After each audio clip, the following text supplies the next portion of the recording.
सल्लल्लाहु अला हबीबिही मुहम्मद वालैहि वसल्लम। सलाम हो सैयदना मोहम्मद मुस्तफ़ा सल्लल्लाहु अलैहि वसल्लम पर और आपके अहले पाक पर। वेलकम करता हूं आपको आपके अपने चैनल एग्रो कंसल्टेंट ज़िया में। दोस्तों, आज के प्रोग्राम किसान पाकिस्तान में हम एक ऐसा तजज़िया पेश करने जा रहे हैं जो आप दोस्तों के लिए बहुत ही मुफीद साबित होगा। उसकी वजह यह है कि हम बगैर कैलकुलेशन और बगैर प्लानिंग के कुछ फसलों का इंतखाब कर बैठते हैं। गंदम के बाद 3 ऑप्शन इस वक्त हमारे मुल्क में ज़ेर बहस हैं। इन 3 फसलों में अगर देखा जाए तो सबसे ज़्यादा दिलचस्पी दोस्तों की तेल की फसल के लिए है। तेल की फसल के बाद कुछ दोस्त धान कम दुरानिये की अकसाम या हाइब्रिड काश्त करके ज़्यादा मुनाफा लेने की ख्वाहिश रखते हैं। तीसरी एक ऐसी फसल है जिसके बारे में दोस्तों की दिलचस्पी बहुत कम है, लेकिन वो सबसे ज़्यादा मुनाफा बख्श है। वो फसल है दाल मूंग की काश्त। बहारिया मूंग की काश्त सबसे ज़्यादा मुनाफा बख्श है। एक तजज़िया कैलकुलेशन के बुनियाद पे करता हूँ कि मुनाफा बख्श कौन सी फसल है। एक तजज़िया मैं टेक्निकल एस्पेक्ट्स को ज़ेर बहस लाऊंगा। गंदम के बाद धान और फिर धान की 2 फसलें लेने का इरादा रखते हैं दोस्त। ये क्रॉपिंग पैटर्न 100% रिजेक्टेड है। इस क्रॉपिंग पैटर्न की बिल्कुल भी हम सिफारिश नहीं करेंगे। धान की 2 फसलें लेना एक साल में अपने एग्रीकल्चर को तबाह करने के मुतरादिफ है। वो कैसे? गंदम की फसल सीरियल क्रॉप में आती है, एग्जॉस्टिव क्रॉप इसे बोलते हैं, एग्जॉस्टिव क्रॉप। धान की फसल सीरियल क्रॉप में आती है, एग्जॉस्टिव क्रॉप। फिर धान की फसल सीरियल क्रॉप, एग्जॉस्टिव क्रॉप। एक ही किस्म की फसलें जब ज़मीन में आप काश्त करेंगे जो एग्जॉस्टिव होंगी। फसलों की 2 किस्में होती हैं। एक होती है फलीदार अजनास जो ज़मीन में मुफीद बैक्टीरिया और प्रोडक्टिविटी बढ़ाती हैं, जैसे आप बरसीम की काश्त करते हैं, दालों की काश्त करते हैं, इसी तरह राया या कनोला की काश्त करते हैं। ये वो फसलें हैं जो ज़मीन की प्रोडक्टिविटी को और सॉइल फर्टिलिटी को बढ़ाती हैं। अब एक ही पैटर्न में exhaustive crop, exhaustive crop, exhaustive crop, ये पैटर्न ही सही नहीं है। इससे क्या होगा कि एक वक्त आएगा आपकी ज़मीन बिल्कुल तबाह हो जाएगी, प्रोडक्शन लेने की सलाहियत ख़त्म हो जाएगी, बंजर हो जाएगी, उसकी प्रोडक्टिविटी बहुत कम हो जाएगी। यानी आप उसमें खादें और अखराजात तो करेंगे, लेकिन उसमें आपको नुकसान ज़्यादा होगा, अखराजात आपके बढ़ जाएंगे। लिहाजा गंदम के बाद धान की 2 फसलें लेना ये अकलन भी सही नहीं है और एग्रीकल्चरल पॉइंट ऑफ व्यू से भी सही नहीं है। इसकी हम कतई सिफारिश नहीं करते आपको। अब देखते हैं कैलकुलेशंस की बुनियाद पर कि मूंग की फसल एक ऑप्शन हमारे पास अब बचता है और एक ऑप्शन बचता है तेल की फसल का। तेल की फसल गुज़श्ता 2 साल से हमारे मुल्क में ज़्यादा मुनाफा बख्श साबित हो गई है, क्योंकि चाइना में इसकी एक्सपोर्ट ज़्यादा हो रही है। तेल के बारे में मैं बताता जाऊं कि साल 2024 के लिए चाइना का इरादा है कि ये पाकिस्तान से 5 लाख टन तेल की दरामद करेगा। सौदे बड़े हैं, लिहाजा तेल की काश्त आप कर सकते हैं। लेकिन तेल की काश्त में कुछ कैलकुलेशन कर लें, इसमें औसत 4 मन से 5 मन आती है। औसत एवरेज जो हमारे आम जिम्मेदार इसे काश्त करते हैं, तो इसका रेट 17,000 से 20,000 की रेंज में भी अगर हो तो ये ज़्यादा से ज़्यादा आपको 80,000 रुपये तक फी एकड़ आपको इनकम देती है। लेकिन इसमें से अखराजात भी निकालने पड़ते हैं। 4 से 5 मन से ज़्यादा औसत हमारे जिम्मेदार दोस्त तेल की काश्त में नहीं ले रहे। मूंग की बात अगर की जाए तो इसका रेट 7,000 रुपये से लेकर 10,000 की रेंज में रहता है। हमारे मुल्क में 7 लाख टन तो क्या इससे भी ज़्यादा की दाल मूंग हम बाहर से इम्पोर्ट करते हैं। इसकी हमारे मुल्क में मार्केट है, ये इधर ही सेल हो जाएगी और इसी रेट पे सेल हो जाएगी। इसको एक्सपोर्ट ना भी हो तो फिर भी हमारे मुल्क में इसकी बड़ी मार्केट है। लेकिन इसकी औसत हमारे जिम्मेदार 15 से 20 मन फी एकड़ ले लेते हैं।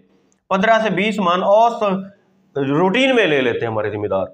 अब अगर इसके रेट के हिसाब से देखा जाए तो ये 1 लाख से लेकर 1,20,000 की औसत हमें इनकम दे देती है। अखराजात तेल से इसमें कम है। बीमारियों का हमला अगर देखा जाए तो तेल की निस्बत मूंग पे बीमारियों का हमला भी कम होता है।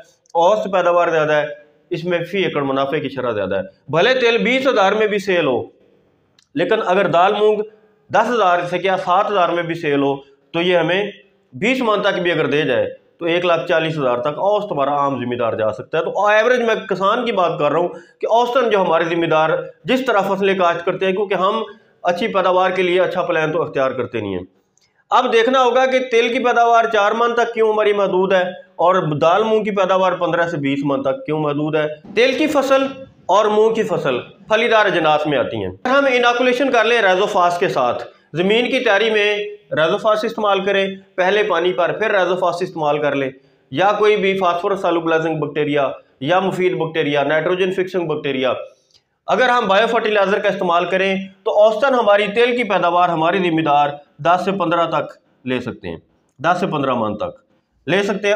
आम ज़िम्मेदार की मैं बात कर रहा हूँ। जो दोस्त पहले ही 10 से 15 मन पे बैठे हैं वो 25 मन तक तेल की पैदावार ले सकते हैं। इस सूरत में तेल की काश्त आपके लिए बेहतर है, एक्सपोर्ट के भी चांसेस है। अगर आ जाते हैं दाल मूंग की तरफ, तो दाल मूंग में हमारी जिम्मेदार अगर राइजोफास की ज़मीन की तैयारी में और पहले पानी पर 2 बार अगर आप इनोकुलेशन कर लें, बैक्टीरियल बायो फर्टिलाइज़र अगर इस्तेमाल कर लें, तो आपकी पैदावार औसतन 25 से 30 मन तक चली जाएगी, आम हमारे जिम्मेदार की रवायती खादों के साथ जो हम रूटीन में इस्तेमाल करते हैं। और जो हमारे प्रोग्रेसिव फार्मर हैं, जो तरक्की पसंद काश्तकार हैं, वो अगर इसकी डबल इनोकुलेशन कर लेते हैं तो आपकी पैदावार 40 मन तक या 35 से 40 मन तक शर्तिया 1 एकड़ में आ सकती है। और मुनाफे की शरह देखें, अगर आप 2 दफ़ा इनोकुलेशन करते हैं तो इससे ज़्यादा आपके अखराजात 3000 बनते हैं, लेकिन पैदावार देखें दुगनी पे चली जाएगी। अब वक्त काश्त की बात करते हैं। वक्त काश्त की अगर बात करें तो तेल की फसल बहारिया जो है ये तुक्का है, क्योंकि ये शदीद मौसम को बर्दाश्त नहीं कर सकती। अगर मौसम शदीद हो जाए तो हमारी बारिया फसल में से 4 मन भी नहीं आते, 5 मन भी नहीं आते। इसकी 15 जून के बाद काश्त रिकमेंड की जाती है। बहारिया काश्त के लिए, तेल के लिए हमारा मौसम साजगार नहीं है। अलबत्ता पिछले 2-3 साल से कुछ ऐसी सिचुएशंस पैदा हो जाती हैं, जैसे अभी भी मौसम ठंडा हो गया है तो मौसम इसकी फेवर में आ जाता है कि बहारिया काश्त बाई चांस हो जाती है। ये कोई इसका आइडियल टाइम नहीं होता है। लेकिन मूंग की काश्त 1 मार्च से लेकर 15 जुलाई तक आप कर सकते हैं। और सबसे बड़ा ये फ़ायदा है कि अगर आप अब्बास मूंग ले लें, अब्बास मूंग नया फैसलाबाद की वैरायटी है, अगर आप ये ले लें तो ये 85 दिन में तैयार हो जाती है। तेल की फसल कभी भी 100 दिन से कम में नहीं तैयार होगी, 120 दिन लेगी। 120 दिन से कम में तेल की फसल तैयार नहीं होगी। मूंग की फसल अगर देखें तो 85 दिन में तैयार हो जाती है। तो वो दोस्त जो धान और गंदम काश्त करते हैं वो क्या करें, दाल मूंग की काश्त करें। एक तो 85 दिन में तैयार हो जाएगी, शर्तिया 90 दिन में तो ये कंफर्म तैयार हो जाएगी, ज़्यादा से ज़्यादा भी टाइम लेगी। तो अब्बास मूंग नया फैसलाबाद की ये वैरायटी है, इसकी काश्त करें। अब इसमें राइजोफास अगर आप 2 दफ़ा इस्तेमाल करते हैं, इनोकुलेशन अगर आप कर लेते हैं तो 35 से 40 मन तक आपकी पैदावार आ जाएगी। अब प्रॉफिट की शरह को देख लें, अगर आप 30 मन भी ले लें और 7,000 रुपये रेट हो तो 2 लाख 1 एकड़ की इनकम है। अखराजात आपके ज़्यादा से ज़्यादा 25 से 30,000 रुपये। दोस्तों मैं समराइज़ करता हूँ अपनी बात को कि गंदम के बाद जो दोस्त 3 फसलें लेना चाहते हैं, धान वाले बेल्ट में ख़ास तौर पर धान इसके बाद जो दोस्त लगाना चाहते हैं वो क्या करें, सबसे पहले गंदम लगाएं, उसके बाद मूंग अब्बास मूंग की काश्त करें। ये 85 से 90 दिन में तैयार हो जाती है। इसको राइजोफास 2 दफ़ा अप्लाई करें, बैक्टीरियल इनोकुलेशन करें, बजाई में भी और पहले पानी पे भी। आपकी पैदावारी सलाहियत 35 से 40 मन तक हो जाएगी। प्रॉफिटेबिलिटी 2 लाख फी एकड़ हो जाएगी। और इसके बाद आप धान की काश्त करें और फिर आप गंदम की काश्त करें। अब इसमें ज़राअत के पॉइंट ऑफ व्यू से 3 चीज़ें मुफीद हैं। नंबर 1 तो फलीदार फसल की काश्त आ जाती है। एग्जॉस्टिव क्रॉप के दरमियान में फलीदार फसल आ जाती है, ज़मीन की प्रोडक्टिविटी कम नहीं होती, साइल की फर्टिलिटी बढ़ती है। नंबर 2 दौरानिया बहुत कम है। सबसे कम दौरानिया की ये वैरायटी है अब्बास मूंग। सबसे कम दौरानिया 85 से 90 दिन है। वहाँ ये फसल है जो आप इतने कम दौरानिया में ले सकते हैं। नंबर 3 प्रॉफिटेबिलिटी बहुत ज़्यादा है। अखराजात उतने ही हैं जितने तेल की फसल पे या धान की फसल पे आप करेंगे, लेकिन 2 लाख रुपए तक प्रॉफिटेबिलिटी का चांस है। 30 मन भी अगर आप पैदावार ले लेते हैं तो 2 लाख रुपए प्रॉफिट आपका 1 एकड़ में आएगा। दोस्तों उम्मीद करता हूं कि आज का प्रोग्राम कैलकुलेशंस की बुनियाद पर, टेक्निकल पॉइंट की बुनियाद पर, ज़रूरी पॉइंट ऑफ व्यू से as an agrarian, as an agricultural consultant मैंने कोशिश की है कि आपको रिकमेंड कर सकूं कि आप गंदम के बाद धान से पहले जो दौरानिया है इसमें आप अब्बास मूंग की काश्त करें। ये बेहतरीन टाइम है। एक तो वक्त काश्त इसका आइडियल है, प्रॉफिटेबिलिटी 2 लाख 1 एकड़ में कंफर्म है। मुल्क में इसकी मार्केट मौजूद है, एक्सपोर्ट ना भी हो तो मुल्क में बिक जाएगी। साइल फर्टिलिटी भी बढ़ेगी। एग्जॉस्टिव क्रॉप बार बार आपको काश्त नहीं करनी पड़ेगी। अल्लाह ताला आपका हामी नासर। शुक्रिया, शुक्रिया पाकिस्तान। वस्सलाम।